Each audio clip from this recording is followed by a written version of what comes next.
Once you're in your cPanel area, which is the settings page for your hosting account, you want to find the WordPress button. Pressing this is going to start the process of building your web page.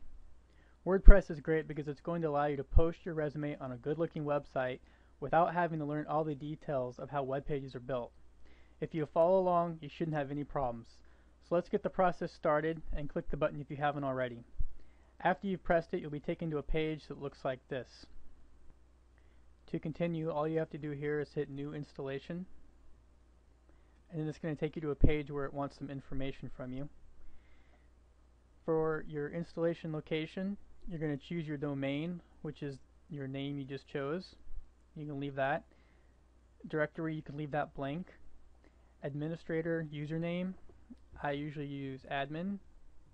And then for your password right here, you can type in whatever you want. On the next box here, admin nickname, I'm going to choose admin again. And then email, you're going to type in your email address.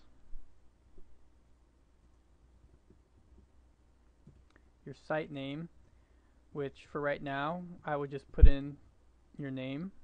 And then your description, you can change all this later, but right now, just type in something simple.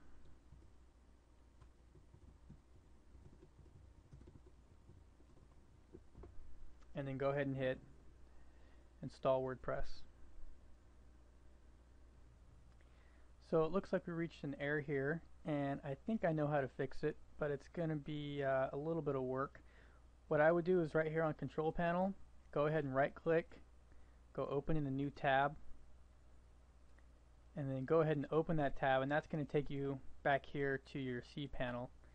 Scroll down, and what the problem was is that JustHost had installed some files on your computer just as a placeholder until you come in to make your site, but we need to get rid of those files first. So we're going to go to File Manager,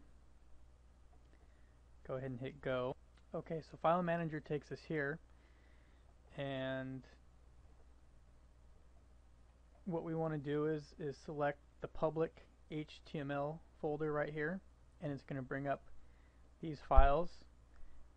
And we're going to come up here and go select all, and then up here on the toolbar, delete.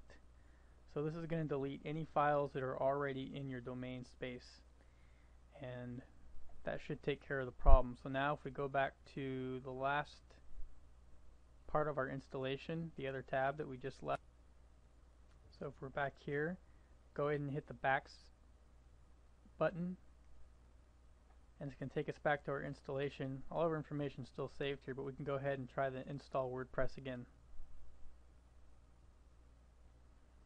And it looks like this time it worked. So to finish the installation, go ahead and hit the button. So your installation is complete, and this page comes up which has some important information for you.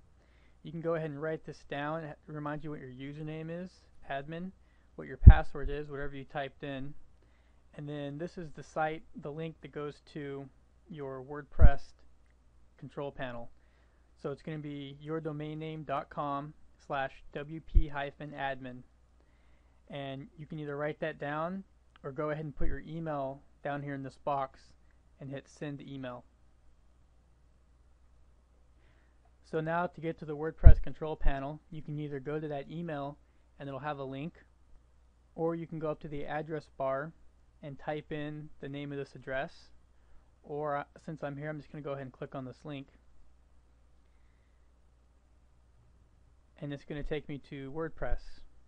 You can type in your username and then your password, hit login.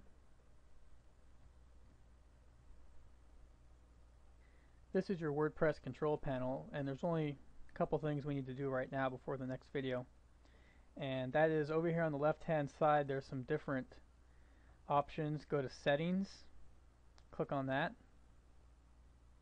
That'll take you to the general settings area here. You can see your site title, which earlier we entered our name, and the tagline, which earlier we entered the description for the web page.